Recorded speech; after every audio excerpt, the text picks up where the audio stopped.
When the sun sets on a long stretch of highway, the rules of the world seem to shift. The darkness offers absolute anonymity. For most, an empty, unlit road is just a lonely route between two cities. For a predator, it is the perfect hunting ground. In August 2009, M. Jayamani, a 39-year-old police constable, finished her night shift at a rural precinct in Tamil Nadu and began her journey home. She never arrived. A month later, her body was found discarded in the brush near a neighboring district border. Local investigators processed the scene. They logged the severe injuries and the isolated location. Looking at the evidence within their specific jurisdiction, the local police concluded this was an isolated tragedy, likely the result of a personal grudge. But zooming out reveals a very different reality. Across the rural highways of Tamil Nadu and Karnataka, dozens of women disappeared under identical circumstances. Panic was already spreading through local villages, and local media had begun printing rumors of a phantom truck driver they called Psycho Shankar. This map of South India shows exactly why police missed the larger threat. Notice the district and state boundaries. Because these disappearances occurred across multiple distinct jurisdictions, the case files sat in isolated local servers. Without a unified, centralized database, investigators had no way to see that their local anomaly was actually a regional pattern. The logistical network that powers the region also provided the perfect cover for a mobile offender.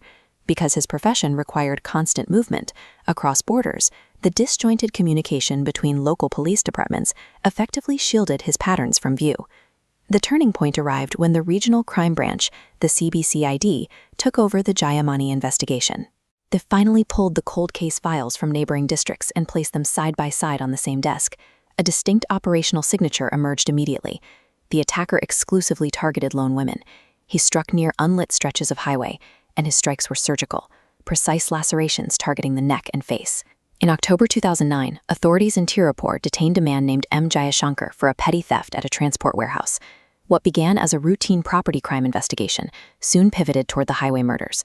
This timeline plots the dates and locations of the unsolved highway murders discovered by the crime branch. As investigators spoke to Shankar, his transport routes overlapped with these areas. Look what happens when we overlay his actual truck logbooks and cell phone pings. It's a one-to-one match. Everywhere a woman vanished, Shankar was in the immediate vicinity. The nature of his job provided his cover. As a long-haul trucker, Shankar was constantly moving. He spoke Tamil, Kannada, Telugu, and Hindi, allowing him to blend seamlessly into dozens of different communities without drawing a second glance. Medical evaluations eventually diagnosed Shankar with antisocial personality disorder and sexual sadism. He didn't view his acts with panic or remorse.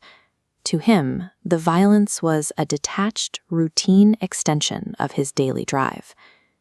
Tracking down an offender who moved through the blind spots of law enforcement was difficult, but keeping him locked in a cage revealed an entirely different set of vulnerabilities. Despite being labeled a high-risk prisoner with over a dozen murder charges to his name, Shankar escaped from the Vellore Central Jail in September 2013.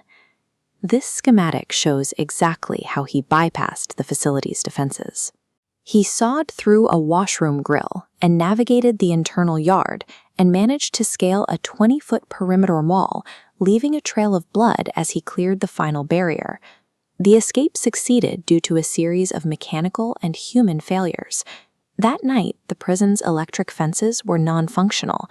Routine safety inspections of the washroom were skipped. It took guards an astonishing 108 hours to fully mobilize a proper response to his absence. A massive multi-state manhunt immediately locked down the region.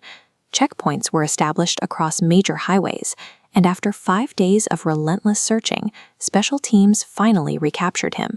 He was found hiding among other truck drivers. The escape revealed a high-security environment that was only as strong as its most basic maintenance schedules. For a patient offender, the combination of a broken fence and a missed inspection was all that was needed to walk out. Authorities moved him to Parappanna Agrahara Central Jail in Bengaluru, a maximum security environment. Here, he was placed under 24/7 CCTV surveillance, subjected to continuous lighting, and secured behind complex lock systems he could not access.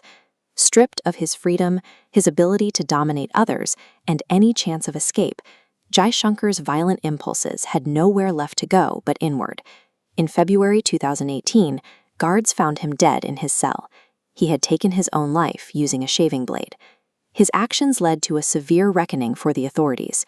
Following internal investigations into the Vellore escape, 11 prison officials, including wardens, jailers, and security personnel, were officially suspended for their negligence. The state recognized that personnel changes alone were insufficient. By 2019, the Tamil Nadu government implemented strict new internal protocols specifically designed to continuously monitor high-risk prisoners and prevent systemic lapses.